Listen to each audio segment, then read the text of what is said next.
Hey, welcome back. I'm really glad you're here.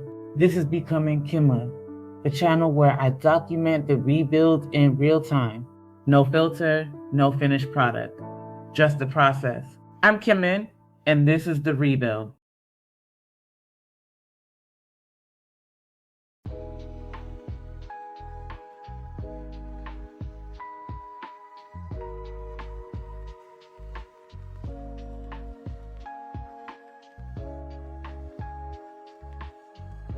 There is a specific kind of loneliness that nobody warned me about.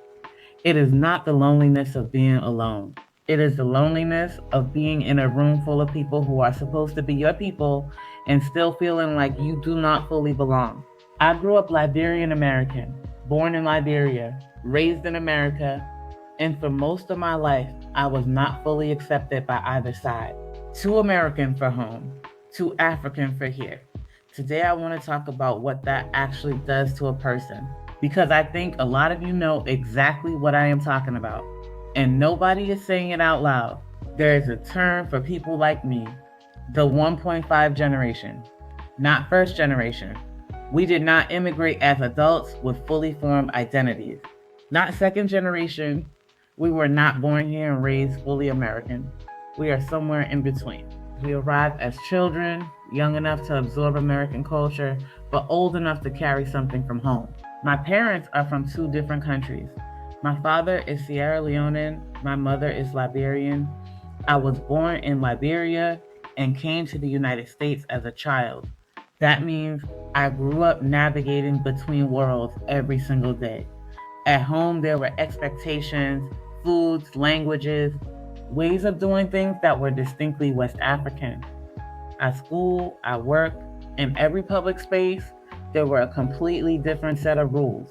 And the exhausting part, now the world fully claimed me. Let me tell you what that actually looked like. Growing up, I ate American foods while my family ate traditional dishes. My mother actually cooked separate meals for me because I had not yet developed a taste for the food I was supposed to have grown up loving.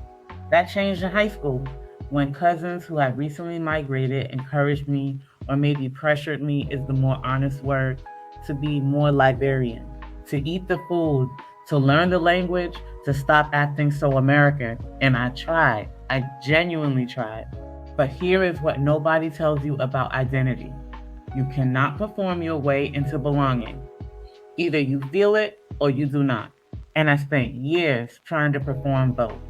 At school, I softened my Africanness to fit in. At family gatherings, I amplified it to be accepted. I was code switching before I even knew what that word meant. And the deeper question, the one I did not ask myself until much later, was who am I when nobody is watching? When I am not performing for either audience? Who is Kimeh? Just for herself.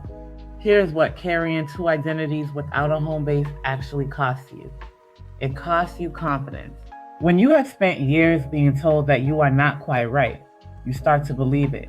You start to shrink. You start to take up less space so you do not risk being rejected by either side. It costs you clarity. When you are always filtering yourself through someone else's expectations, it is hard to know what you actually want, what you actually believe, who you actually are, and it costs you rest. The constant navigation, the switching, the adjusting, the monitoring is exhausting. It is exhausting in a way that people who have never had to do it genuinely do not understand.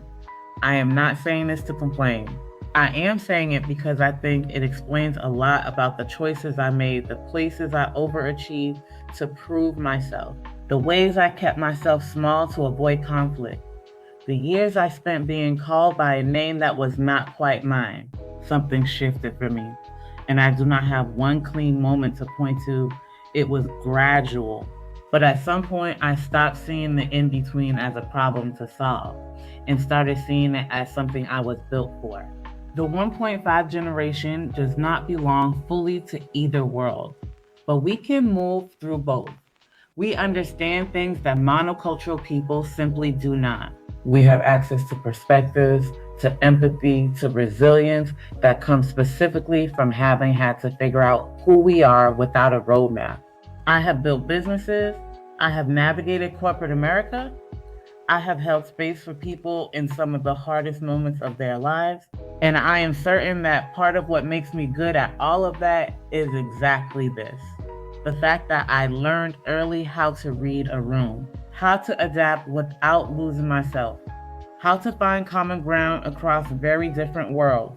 The in between is not a weakness, it is a superpower that took me too long to claim.